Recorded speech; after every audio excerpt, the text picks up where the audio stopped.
So we have had some very interesting Airbnb experiences. We've had many, yes. We have. We've had from the highs, which I would say one of the best experiences we had was with new family member Karen. Yep. In Black Canyon. In Montrose, PA. I mean, in Montrose, Colorado.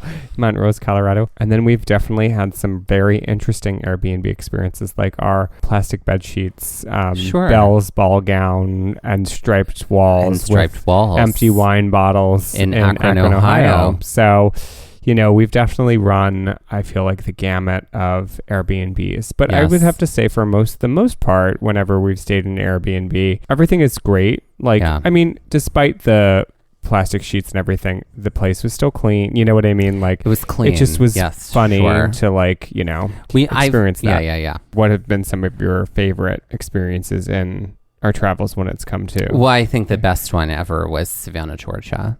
Oh. We talk about that in Florida Trail Mix. That one, if you haven't listened Watch to the that, Skeleton Key. That is, it was a skeleton key situation. Mm-hmm. The host was this older gay couple in this gigantic house full of secrets. That was my most memorable. What about for you? One that I really liked was the one that we stayed at in Bangor, Maine. Which was its own separate entrance to an upstairs apartment that had a big living room, a kitchen, and a nice bedroom, the best water pressure. The best freaking water pressure ever, and a claw-footed tub. And it just was really nice, and kind of we were in Bangor, but not right downtown. So it was we walked to breakfast that one. It was good. That was a good one. I really enjoyed that one. I liked it too. Then there are the ones that aren't so great. Then there are the ones that are just, a little left of center. I totally get strange and I totally get quirk. We do try to stay in spaces when we know that we'll have more private space to ourselves versus having to share so much. And we did have that in this place that we stayed in, Cortez, Colorado. We had a mix of things in Cortez. Well, we had a mix of things. I don't know that I would say that we had that.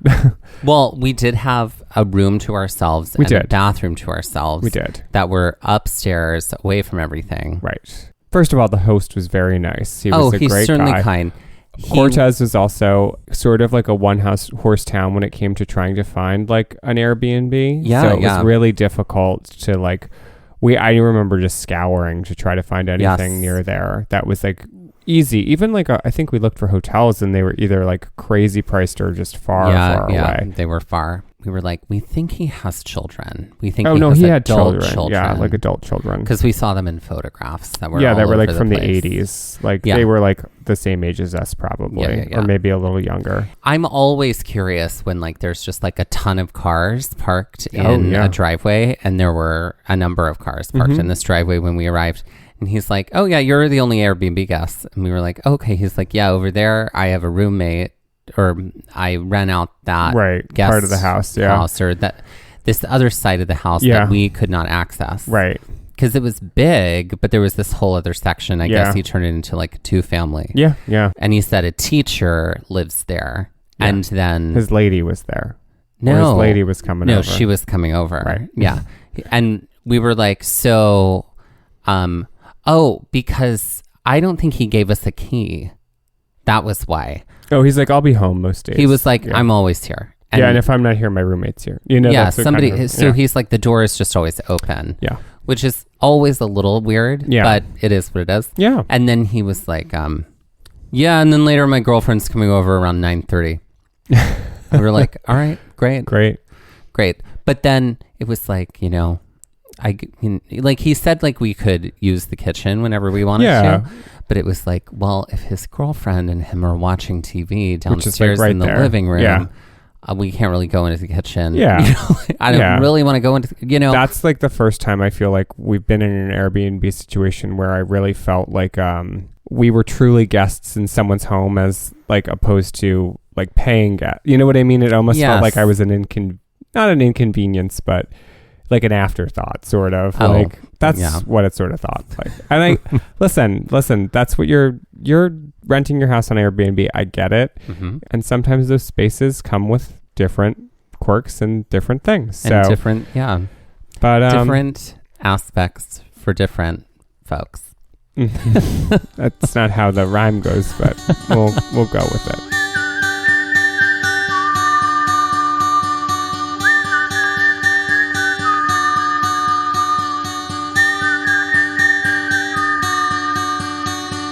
Looking for adventure, I want to follow on the trail, or get a little lost and let the wind fill my sails. Get up when the stars still fill the sky, don't wake the sun. There's so much to be done, and the day has just begun. Go where the postcards are real, you can feel, you can open your eyes and open your heart when you gaze at the national park. At the national park. At the national park.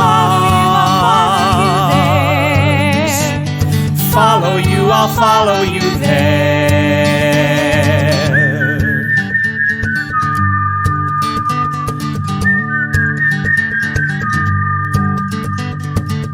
We would like to start this episode by recognizing that while hiking in Mesa Verde National Park, that we were on the traditional and stolen lands of the Ute and Pueblo people. After hiking the Point Lookout Trail, we went and had dinner in town at a local place, and then found the Airbnb, met the host, found the room, and then we immediately were just like, I'm laying here and I'm doing nothing. Yeah. We were very tired. Then we sort of made a plan for the following day. Mm-hmm. We went to sleep and we got up very early, and we headed over to hike this trail called Canyon of the Ancients. Right. Which is part of a place called Canyon of the Ancients. Right. It was the Sand Creek Trailhead. And that is something we're going to talk a little bit more about in a Trail Mix episode, because it is a site that's right near Mesa Verde and it's totally worth doing. But we're going to leave that for a future conversation. We knew that we had a 2:00 ticket time to see Cliff Palace. So we knew we also had some time in the morning to do some things off-site, which is why we went to do that hike. But we also knew that there were some things that we definitely wanted to see at Mesa Verde. After leaving that hike, we headed down County Road G to the entrance station, which is right off of 160. Like we said in our last episode, we had already purchased our tickets for Cliff Palace, which is something you can only do there and in person. And something we definitely recommend planning for multiple days at Mesa Verde, depending on the peak times of the season. Definitely something to consider for your trip, as opposed to just like showing up and hoping there'll be some that day, because it's probably not going to be the case. Probably not. We were really trying to figure out like what we wanted to do when we were in the park during that time. And there was another hike that was possible to do that the ranger had mentioned to us, and that hike was the Petroglyphs Trail. So in order to do that, we had to do some more driving. That's right. We had earmarked that trail as something that we wanted to do. We started by driving in, and we went to the Chapin Mesa Archeological Museum, which is right near Spruce Tree House and Cliff Palace. I had seen this. They had talked about it. I was like, I really, really think we should prioritize going to this museum. I really want to see what is there. So we spent some time wandering through this museum, and I really loved it. It's extremely educational. It tells the story of the Ute people, the Pueblo people. It contains and preserves a lot of the artifacts. It also contains like a ton of artwork that was created during that time. Also new artwork by various resident artists. Mm-hmm. I mean, I love museums, don't get me wrong, but like when there's hiking involved, I'm just like ready to hit the trails.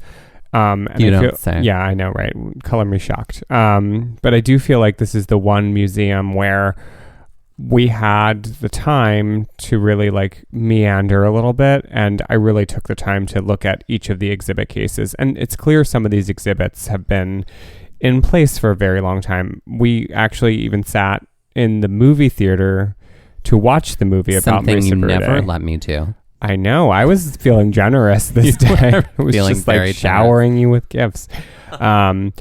But I remember the movie theater feeling very old. Like it also was kind of built in this sort of almost like a Spanish style of architecture. I feel like the museum itself like had that sort of flair to it. Yeah. And they had a lot of cases that had different flora, from the area, different fauna, so taxidermied animals. There was a lot of information on their artistry, which I just was like glued to and fascinated by.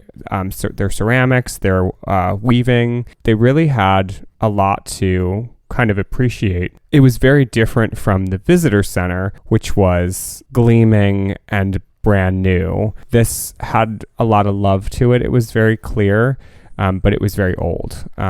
So it was definitely like a really sharp contrast between the two, which was interesting. But we did spend, I think, probably the most amount of time we've spent in like a visitor center museum space there. We did our Canyon of the Ancients hike in the morning, and then really wanted to make sure we had time to do the museum and this hike before we had to be at Cliff Palace, which you have to be at Cliff Palace on time. So it was really important.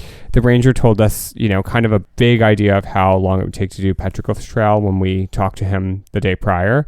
So we kind of had a good idea of what we were walking into. So I think we did come back into the museum after we did that trail, because we did like a gift shop run then, and we like looked through there because they had a pretty nice gift shop there too. Yeah.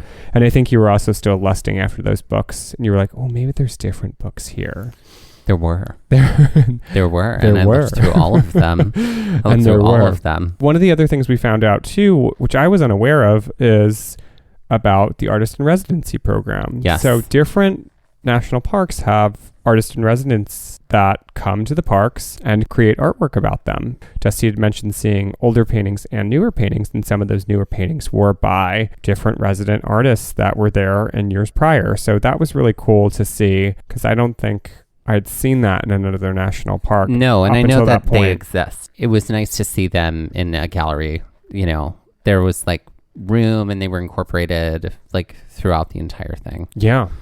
So and I know that not every national park has a museum. Right. This was not only a history museum, this was also an art museum. Yeah, it was a real lovely treat. And it's definitely something that, especially if you're going to go to Spruce Tree House, or if you're going to get tickets to see Cliff Palace, it's definitely something that I think the both of us would recommend, and really recommend spending the time to do. So the nice thing about it is that it is literally sort of at the top of the path, which would lead you down to Spruce Tree House and the trail for Petroglyph Trail. Right, which is where we headed next.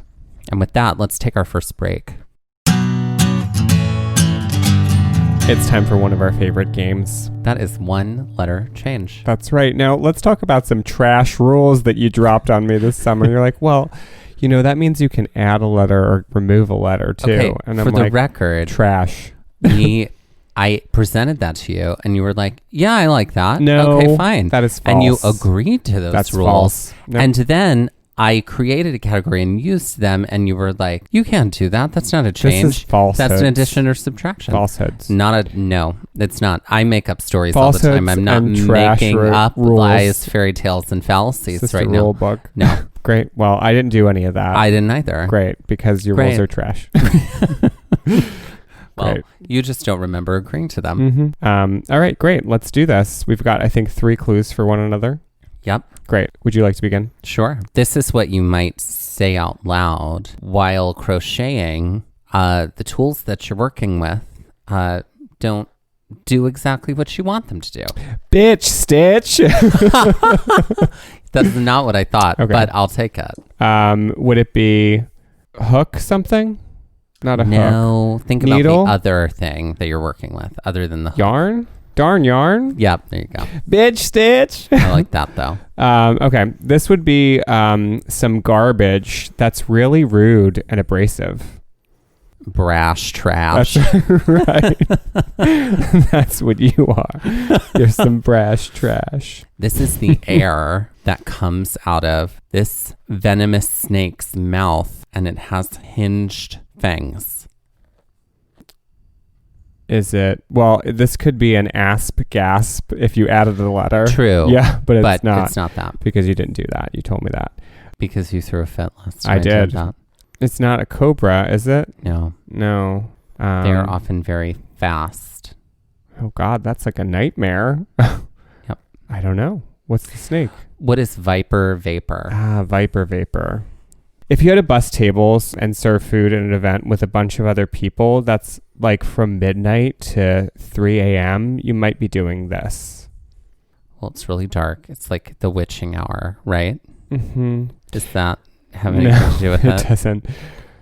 You're doing it with a bunch of other people. It's an event. Catering? You've got that's part of the word. Yeah. Oh, okay. So you've it's gone like a little too far. Midnight cater waiter. If you're doing it between midnight and 3 a.m., you're doing later cater. You're doing a later cater. Got it. Mm-hmm. This is an antibacterial agent that you might use to cleanse your hands if it were made out of cream of mushroom. What is soup goop? No. Oh. Goop. What is it? What is an antibacterial agent used to clean your hands? Aloe. No. Sanitizer. Alcohol. Oh my God. Or your body, or your face, or what your is hair. Soap? What's soap soup? Thank you. Soup soap. Honey. This is a puzzle that ties your head into a knot by using 3 strands. 3 strands? Yeah. Is mind one of the words? Brain? Mm-hmm. A brain. If you tie it into a knot using 3 strands, what would that be? Oh. A brain braid. There you go. I couldn't figure out how to give the clue for brain without saying brain. Yeah, I guess I could have said mind. Stitch, bitch! Right on the other side of the museum, you're basically on the path that will bring you to the Petroglyph Trail, and it faces the spruce tree house. They often say, make sure you go outside, walk down and look out so that you can see it. In Mesa Verde, all of these dwellings are inside of cliffs. They are built underneath a cliff's edge. So tell us a little bit about Spruce Tree House, Mike. Spruce Tree House is the 3rd largest cliff dwelling. Cliff Palace and Longhouse, which we did not go to, are larger. And it was constructed about 1211 to 1278 CE by the ancestors of the Pueblo peoples of the Southwest. The dwellings contain about 130 rooms and 8 kivas, which are also known as ceremonial chambers, and they're built into a natural alcove measuring 216 feet at its greatest width and 89 feet at its greatest depth. And it's thought to have been the home for about 60 to 80 people. And that information comes directly from NPS. The Spruce Tree House was opened for visitation following excavation in 1908 by Dr. Jesse Walter Fuchs of the Smithsonian Institute. He removed the debris of fallen walls and roofs and stabilized the remaining walls that were there. Spruce Tree House was closed, as in you couldn't take a tour of it in the way that you could, say, Cliff Palace. But we could see it. You basically had to position yourself right in the right spot on the other side of that museum while you were starting to enter, where you needed to be for the Petroglyph Trail. And from there, you could really see what it looked like right inside of that cliff. This is one of my favorite things about Mesa Verde, is being able to get up close and see all of the homes and dwelling spaces that the indigenous people of this area had created. The really cool thing about Spruce Tree House is it is visible from afar. And it does look like this kind of giant scar on the rock. It gets narrow at one end and it narrows at the other.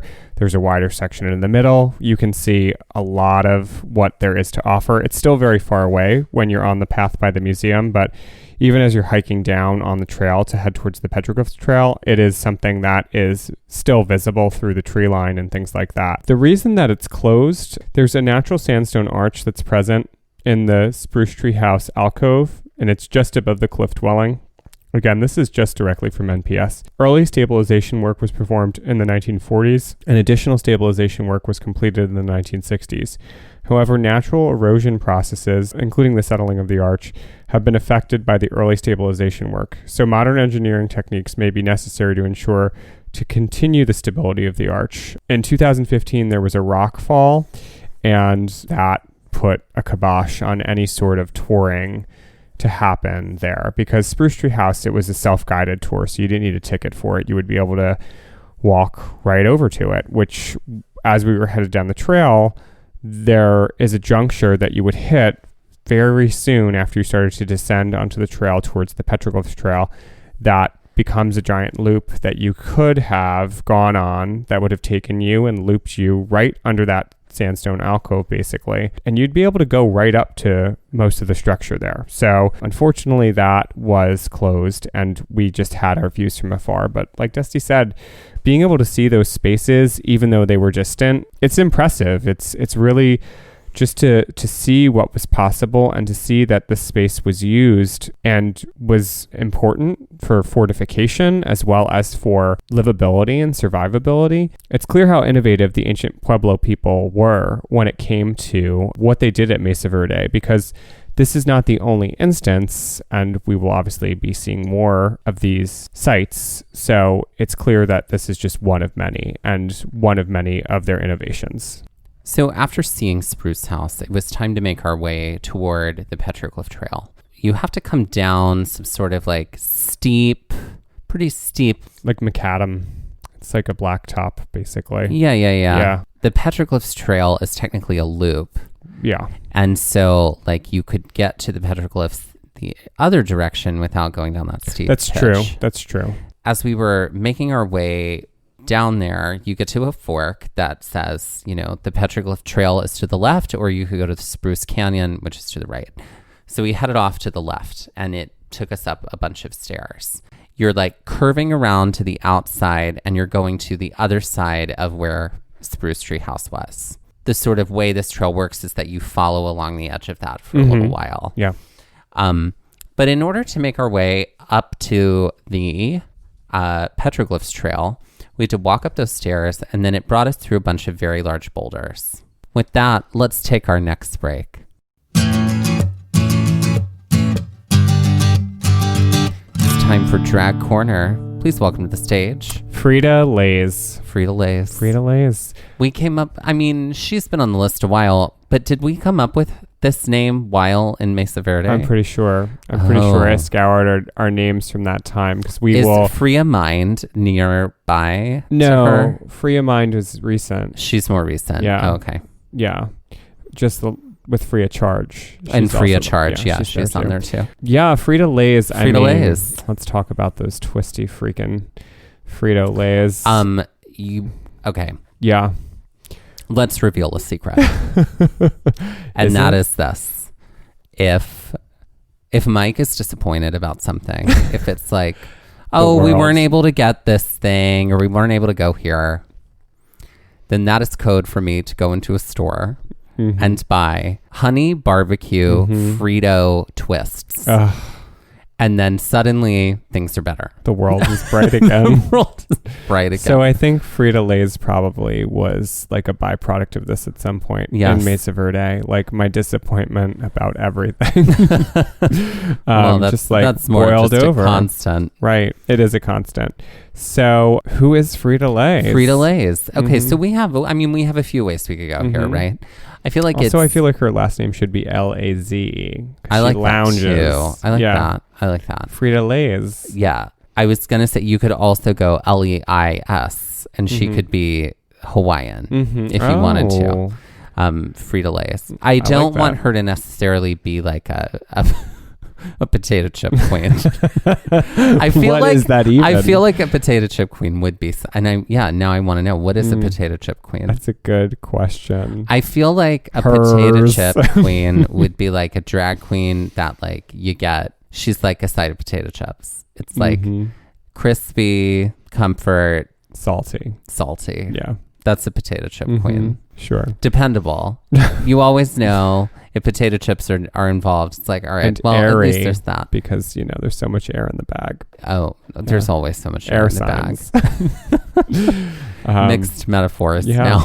Yep, just going for it. So yeah, who's Frito-Lay's? I do feel like she has a lust for life. She is sort of this larger than life, fill a room. Isn't that most drag queens? But I do feel like she is 100% over the top, like at all times. There's like never a dull moment with Frito-Lay's.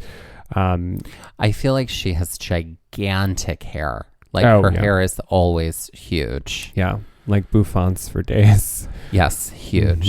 And I also feel like her wig colors are not natural hair colors. No, they're like neon, vibrant. And her outfits match that. Like, great. It's like a Katy Perry music video. She's like, and so there's something bright, something circus, something... I feel like she would be like a host. Like if you were going to see a drag show, she would be the MC all night, and like her outfit would change every time. Oh yeah, right. It'd be like Kirstie Alley and Drop Dead Gorgeous. She'd always have a different like ball gown on, have a different, but it would be the same cut of the gown. It would just be a different color. Right. And can you believe it? They still fit. Yeah, we're just all over the place. How now. many Drop Dead Gorgeous references can we make in a single season? I feel like she sings Let's Get Live. Oh, interesting. I was also, I think, just thinking... Right, is that the title Free of that Mind, song? Like Free Your Mind. She would also do that song. That's the title. Is that the title of that song?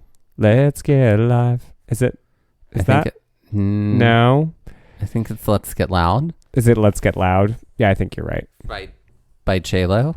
Is that what you're talking about? Is it J-Lo? This is like a revoking of my gay card right now. No, I don't know. Yeah. Yeah, J-Lo, Let's Get Loud. Yeah. Okay. Sometimes I don't hear the things. That's like, okay. You know? Concrete jungle where wet dreams are made. Concrete bunghole where dreams are made up. Nothing you can do. Right. I mean, that's what you thought. Like, or I'll become your wet dream tomato. That's what it is. Yeah, that was, yeah. Yeah, Rihanna. Which is why you thought that Carly Rae Jepsen song was about a collie baby for so long. Right. Like, because you were just a fan of Lassie. That's true. Right. Okay, so she's like a big giant host queen. She's got lots of beautiful outfits that are gigantic and like larger chunky than life. Jewelry. Big chunky. She is just over the top in all ways. Yes. Yeah. Just like potato chips. Please welcome to the stage, Frito-Lay's. After we'd made our way up to the beginning of the Petroglyphs Trail, the first section is really a bunch of narrow rocks. It was kind of fun because we were like, I guess this is the way we have to go. Because there were some people ahead of us and behind us, and like we could see them headed through these narrow rocks, and we were like, well, I guess this is what we're doing. Yeah, I don't think we really had a gauge to kind of know what it was going to be like, other than at some point we were going to see petroglyphs, and that's all we knew. We didn't even really have any sort of picture in mind of what that would be. A 2.5 mile trail. And we were like, all right, this isn't too bad, and it's a loop. So by the time we get to the end, we'll be back at the beginning. Right. Look at that. Just like life. Right.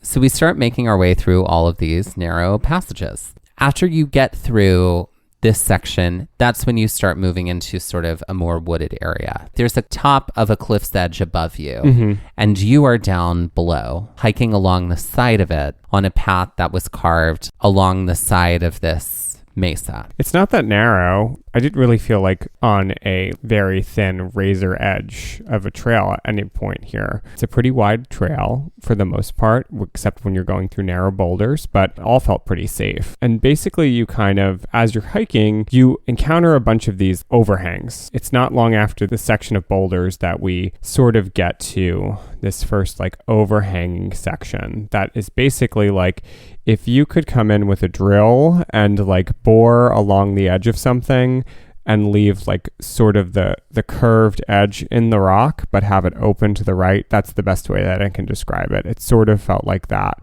Looking up at the rock that's above us, because this is more of like a pronounced overhang, the way the rock was shaped, it was these like wild 3-dimensional patterns in it, yes. Which must have been through water erosion and wind over time. But it was really, really neat to see. So all that to say, when you're hiking the Petroglyph Trail, keep looking up because there's really amazing stuff above you. Just keep looking everywhere because there's amazing stuff like, this was a surprise trail, I think, for me. Really? For sure. It was a surprise to me too, because I thought we were just going to, walk a little ways out to see some petroglyphs and then come back. But Yeah. To me, it felt a little bit like the Watchman Trail in Zion, mainly because it's like you're along the side of a mesa, you're hiking along the side of it for a little while until you finally get to the top. There's definitely a lot more woods here than there was in Zion, but just sort of the, geological construction of it felt similar to me. Okay. As we're hiking, we kind of get very lost in the trail in the fact that it's like extremely beautiful. The cliff is to your left, the woods are to your right, in the way that we were hiking out. And it's very dense, but it's also super shady like the entire time for the most part. We were in the way the sun was, we were really in the thick of the quote unquote woods, which we weren't really in the woods, but there were a lot of trees and a lot of tree cover. So it kept us pretty cool the entire time with the sun breaking through here and there. And the trail itself is mostly pretty flat. There are some boulders, obviously, that you have to traverse and a little bit of loose rock in here and there, but I don't think that it wasn't too bumpy. It wasn't like an uneven trail. Like I didn't feel like that on the way. No, not at all. I felt very safe. And you are pretty high up in the air. Yeah. Even for someone who is afraid of heights, there was no concerns for me during any of that. I really liked this trail. You have to go all the way to the very end to get to any petroglyphs. Yeah. And along the way, you start to see some things. Like there are some other overhangs and you start to see some rock walls. That, I think, started to get me a little bit more excited about the potential of seeing grander ruins and grander archaeological sites, because there were these little spots along the way where it was clear that these were maybe like outposts or something. They weren't like super well intact, but it was clear that it was a wall or a fortification of some sort that was there at some point. It's a really beautiful day. We had a perfect day the second day in Mesa Verde. It was really sunny, but we, like I said, because we're in the tree cover, pretty much because it's mostly conifers, firs, pines, and other like spruces and things like that, we're pretty much like in like the shade for most of the day. And it's very different from, I feel like, a lot of the desert trails that we've hiked where it's very open. It's definitely different from the Point Lookout that we'd done the day before. And totally different in what the expectation was, because I was like, Point Lookout was fine, but this was really like, this is like, talk about an adventure here. It is really an adventure. Yeah. And you get stunning views on your right the entire time. I mean, while you're in like what is this first half of the loop. I feel like there are breaks, like it's a lot of trees to the right, but then you do get those like every now and again you get a opening Spruce and you just Canyon get swooping views over to the right. We pass a family eventually that had like some young kids. They were like, okay, it's okay, just go ahead of us. They must have started way ahead of us and we caught up to them. So they're like, just go beyond us, it's fine. Like they had like a little kid on the trail. I don't know if you remember that. I do remember. Yeah. So they were like, just keep going. And so eventually we get to about the middle point of the trail. And basically it's the point where you're about to turn and bank up to go on top of this like mesa essentially. Right. And there are your petroglyphs. That's where you see the petroglyphs. The trees sort of end because you start to ascend up and there are these petroglyph panels. Yeah. They were really, really different from the panels that we had seen before. One thing that stood out to me is that there were several points where there were handprints, like very prominent handprints in the rock that had clearly been like chiseled out to sign that panel or to leave that mark. And that's something you see in cave paintings a lot as a signature. There were lots of images of people, animals. I got a close-up photo of these two birds facing each other. Petroglyphs are so fascinating. Each panel of petroglyphs in each different space look totally different. Right. And they're at different sizes. And like, I think I might have been expecting like this sort of giant sweeping amount of petroglyphs, but this was actually just like a not tiny, but a small concentration of petroglyphs in one area. Even if there weren't petroglyphs, the trail itself was great. Like the petroglyphs were truly a bonus, but also like a highlight of the trail. So something to definitely like consider and think about. The wild thing is like a lot of the times with petroglyphs, you can't get that close to them, but we were very close. And I think essentially it's like there was a sign that was like, don't touch them. It was like, you obviously, and the oils on your skin can don't touch totally them. Damage everything. Ever. Those are, all things that come into play. But it's like you have to hope that people are on their best behavior and on the honor system out there, because this is literally very remote. Very remote. And it's interesting to see that being a point where these were, obviously this trail was not this trail hundreds or thousands of years ago, but this clearly was an important space for these petroglyphs to be. Or this trail was a thoroughfare for traffic for a specific reason. Sure. Traveled for function. Right. At that point is when you turn to go kind of straight up to get to the top of the mesa, which is kind of like we had to do some bouldering in order to get up there. You definitely like had to do some I guess some bouldering, some light bouldering, I would say. Yeah, like, it wasn't like hands on rocks, bouldering. like, pushing yourself up a little bit here and there. But like you could climb up without having to use your upper body strength if you needed to. It just was more for stabilization, I feel like. You kind of get this amazing view of Spruce Canyon, which I think we didn't do the Spruce Canyon Trail. I don't believe that it was closed. I just think it was going to take too long, and we didn't have enough time to do that petroglyphs and Cliff House without running into some potential time issue. So that was why we decided to do the Petroglyph Trail, not the Spruce Canyon Trail. And that takes you along the edge of the canyon as well, but this was like a really fantastic view looking into the canyon, and seeing it was very, very green too. That's the thing. Like, I do feel like Mesa Verde, obviously Green Table, it lived up to its name. Certainly. Yeah. And that was really interesting to see, sort of desert-ish. I mean, it's plateau, Colorado Plateau, but it was, for that area that is so close to being desert, to be sort of desert, but also green is, super cool. Yeah, it was super lush, and the colors were really great. But basically, at the top, you're kind of like, oh, okay, you've made it. It's just flat rock for the most part at this point. Flat rock. With very, very wide open spaces for the most part. We get this great view of the canyon, and then you kind of keep hiking. There are so many fantastic views along the way, but for the most part, you're not super close to the canyon's edge or the edge of that mesa top. You're like right set back in the center, and Yep. And sometimes you're winding through just these like this underbrush and some trees. I do remember like kind of going through like more wooded sort of areas, but then there are times where it's very just open. I remember on our way back after we had gotten to the top, and we were now just headed back on the top of this flat rock.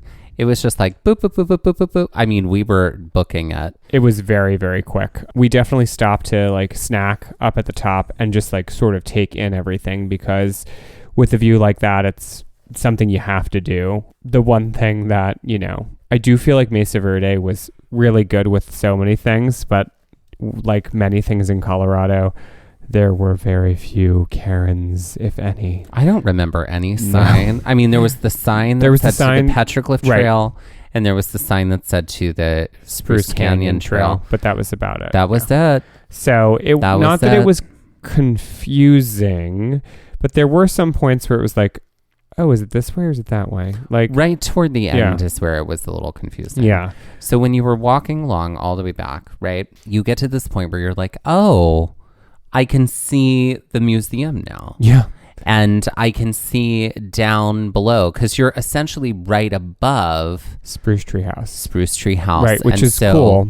You're standing up there and you're like, okay, we have to get back over there. And there were a couple of small cairns that had been put in place that sort of just guided you, like, okay, now because you had to like swing here. Like a wide berth basically around the bowl that was below you, which is where like before Spruce Tree House, like the area before that archway. So you had to kind of do this wide swing around back to the museum. Yeah. It spits you out right there, back at the, right there at the museum. Right right at the gift shop. Yeah, right at the gift shop. Basically right into the gift shop. We walked right in there. We did have some other time to kill before we needed to head to Cliff Palace. So we spent that time back in the museum hitting anything that we might have missed on the first time, including looking at more books and some gifts for friends and loved ones. That's right.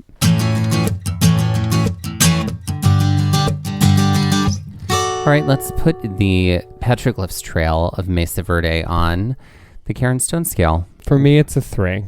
For you, it's a 3. Mm-hmm. For me, I'm gonna say a 4. Okay, we did this last time too. Mm-hmm. But for those of you who may be new to the Karen Stone scale, this is our way of rating how strenuous a hike is. Yeah, I would give it a 4 just because it's like, yeah, there are those narrow rocks that you gotta, get through.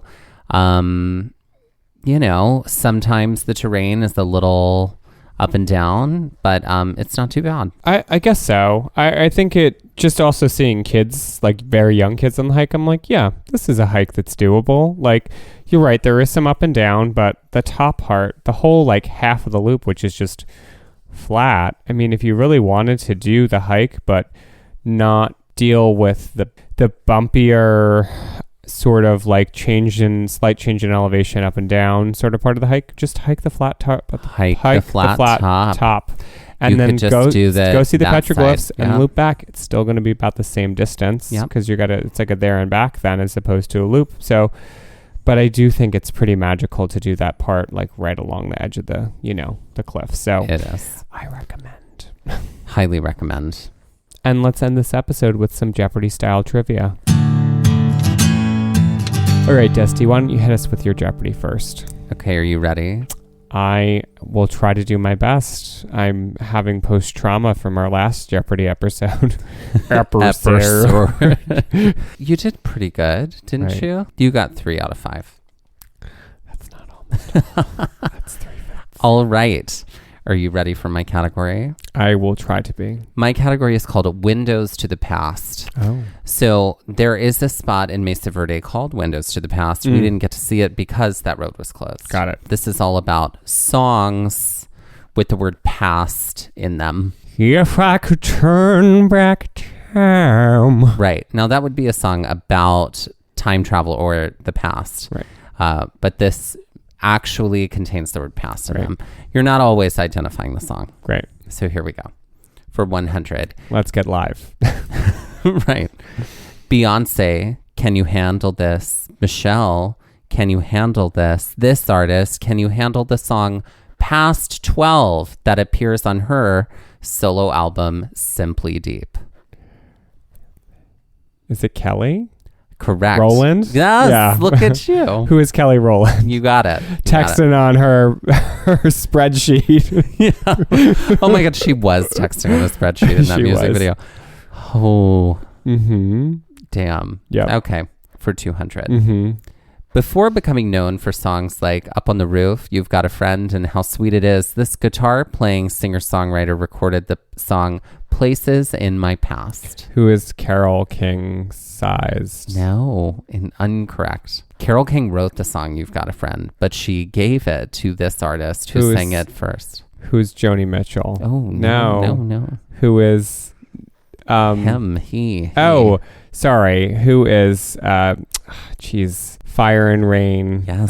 Yes. Why is? Yeah, I know it's there. It's just not there. James Taylor. Yes, James Taylor. Mm-hmm. There you go. All right. For 300. My friend Carole King. After being discovered in a viral YouTube video receiving feedback on her music by Pharrell Williams, singer-songwriter Maggie Rogers released this titled debut album of folk pop songs. This is a question for me, and it's heard it in a past life. Look at that. You look at that. And if you aren't listening to Maggie Rogers, go do so. She's on it. She's great. And for 400, Elton John's 22nd studio album is entitled This, which could also mean snoozing with the time from before. What's sleeping with the past? Nailed it. Look at that. Good work. And finally, but he's married. Heart, don't fail me now. Courage, don't desert me. Don't turn back now that we're here. Anya sings these words in this song from the animated film and later Broadway musical Anastasia. Heart, don't fail me now. Courage, don't desert me. I don't know. Turn back now that we're here. I never watched Anastasia. You've never seen it? Mm-mm. Oh. I just know there's a song that's like, have you heard? There's a rumor. There's a rumor in St. Petersburg. Right. Yeah. I don't know it. The way you were saying that though, I was like, Kelly Rowland, can you handle this? You were very like monotone in that way. Starting now, I'm learning fast on a journey to the past. To the past. Okay. It's a great song. It is a great song. I didn't realize that Enya had a part to play. No. Enya. Didn't you say Enya? Her name in the story is Anya. Oh, Anya. The character's name is Anya. I am really tired. You are, girl. I know. Enya has nothing to do with it. I thought Enya was the one that like gave us that song. No. I was like... And this character Anastasia in the film her speaking voice was voiced by Meg Ryan. Oh. But her singing voice was given to us by Liz Calloway.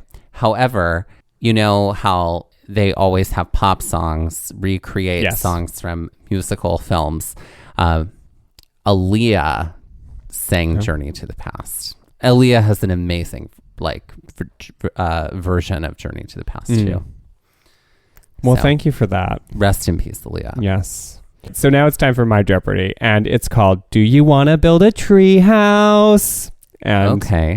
And cover it with leaves. So this is about Spruce Tree House. This is where I took my inspiration from, and this is all about tree houses in films and television. So I'm going to describe a tree house, and you have to tell me what film or television show it is from. I'm ready. Great. The treehouse on this television show is synonymous with their Halloween episodes titled Treehouse of Horrors, but is also one of the main hangouts for this main character and his friend Milhouse. I have no idea. It's an animated show. Ooh, this was my softball clue. Oh, God. I don't know. Charlie Brown? No. They're animated and they're yellow. No? No. It's The Simpsons. Nope, never watched it. Oh, well. Oh, you never saw Anastasia. So there we go. So, guess we're even. All right. Mm-hmm. All right, for 200. In this film, the main character goes to a sleepover with his newly minted friends in a treehouse which overlooks the yard of their nemesis. It's here he learns of their enemy's dark past as well as how to make a classic campfire treat. Does he make s'mores? Mm-hmm. In this film about baseball and friendship, is it the main Sandlot? There you go. Okay, there we go. Thank you. You're welcome. Thank you. Let's augment the clues. Okay, for 300. Richard Tyler is a pessimistic boy who is frightened of most things. After being sent on an errand by his father, played by Ed Begley Jr., to get nails to help finish the treehouse they are building, he gets caught in a storm which forces him into the library and subsequently into a world of animated adventure in this film. What is The Page Master? That's correct. That was a great movie. That was a great movie. Christopher Lloyd. Whoopi Goldberg. Mm-hmm. I forget who the other books were played by. Just Whoopi. But I was just like, oh, so they just took the hyenas from Lion King and put them in Page Master. No. I know. No, yeah. I mean, Whoopi was in both. And, you had Macaulay Culkin as post Home Alone, I think. I know. For 400. In an establishing scene in this film, which shows the villainy and trickery of their adversaries, who have purple eyes, this main yet small in stature character uses his treehouse as an escape from a woman who offers him both a snake and a candy bar. Oh, I definitely know this. And this is what is The Witches. That's correct. She can't hear you. He screams grandma over and over again. God, that movie. That was so scary. That was how my mom was like, and that's why you don't talk to strangers, because they could be witches who could offer you snakes. Do you want that? I was like, I don't want that. She's like, well, then don't. And that's why you are the way you are today? Afraid. You know, yep. Afraid. All right. And for 500. In this insane film about dark forces, cults, and calling forth of a king of hell to the living plane, this family's treehouse is where all of the final action of the film takes place, replete with an altar and the aforementioned cult members. Okay. I know this because we saw this movie in Maine and it was terrifying, and we both had to go to Applebee's and talk about it afterwards. We did. And have comfort food and feel better about our, the fact that we're in the middle of nowhere, Maine. And at least had each other. Yeah. What is Hereditary? That's right. Look at that. God, that movie was frightening. Do you want to build a tree house? Well, there you go. There you go.